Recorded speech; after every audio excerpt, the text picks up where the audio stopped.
nanti yang akan dikasih buat pelatih baru, apakah ada perbedaan dengan Sintayong atau gimana? Tentunya setiap ada nama standar. Kalau standar kita penuhi. Kalau yang di luar standar itu akan dibicarakan. Tapi ya inilah yang standar kan yang itu yang penting ya. Hal-hal lain kan bisa ya ada masing-masing ada punya keunikan. Sintayong juga punya keunikan. Sebelumnya juga punya keunikan masing-masing. Pasti ada aja yang khusus untuk masing-masing orang. Tapi yang pasti yang standar ya kita pasti penuhi. Gitu. Nilai kontrak kan lebih gede dari Sintayong kan? Kontrak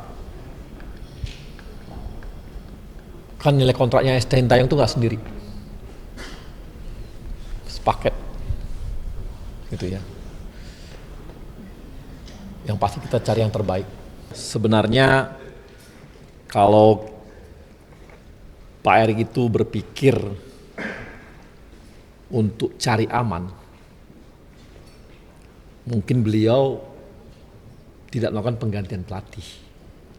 Misalnya pelatih lama dipertahankan, gagal Piala Dunia. Pastikan yang dimaki-maki orang pelatih lamanya itu. Ini enggak, Pak Erik ambil resiko itu gitu. Orang sekarang udah mulai ngarah-ngarah ke sana kan. Kan berat tuh. Yang kedua, dari sisi finansial, puluhan M loh yang harus kami bayar. Artinya itu pun kami tanggung. Gak mungkin kan diperjualbelikan hal-hal itu, gak akan ada yang mau beli puluhan miliar. Itu pun harus diambil resiko itu. Dari sisi popularitas lebih enak bersama pelatih lama, enak. Nggak akan dimaki-maki, nggak akan di head speech lah, di inilah, wah kalau kita mah udah habis-habisan lah, didoakan ke akhirat lah, aneh-aneh. Jadi kalau mau main aman, ya pertahankan, tapi ada hal besar yang harus diambil, dan itu untuk merah putih, itu satu. Yang kedua, ya begini-begini kita kan tahu ya bahwa kami nggak pernah, atau bukan nggak pernah sih, mudah-mudahan selama periode Pak Erik ini semua langkah-langkah belum ada yang negatif. Mau di liga perbaikannya, usia muda, U17 kita masuk AFC, U19 kita masuk AFC ke U20,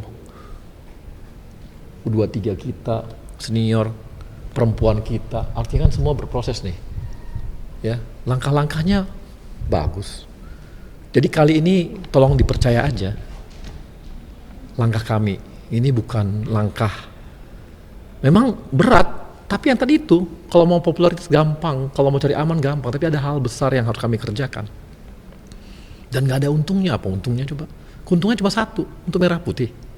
Gak ada yang lain gitu. Dan itu. Kemudian, nah ini kita kebetulan ketum kita ini kan, dia ini mengelola klub Eropa. Pernah bahkan mengelola klub Eropa besar yang di Serie A. Pemain-pemain diaspora kita itu cara berpikirnya kan cara berpikir Eropa. Melihat tim pun secara Eropa. Ya.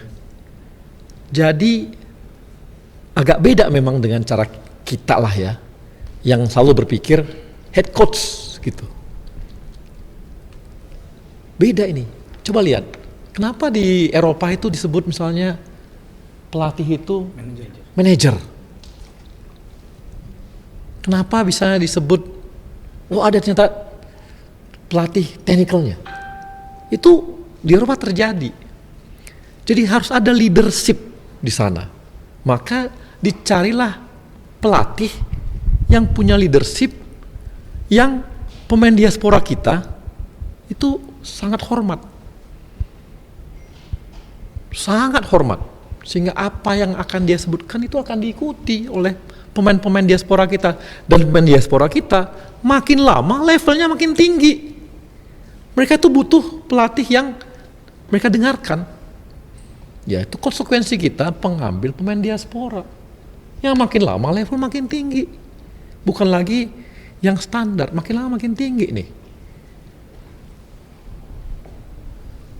Jadi butuh yang namanya pemimpin, pelatih. Nah, didampingi oleh asisten pelatih yang kuat secara teknikal.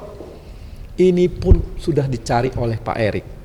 Soal nanti, wah ada kelemahannya. Nggak ada pelatih di dunia ini, nggak ada pelatih di dunia ini yang nggak punya kelemahan. Ada aja kelemahannya, tapi dicari yang mumpuni.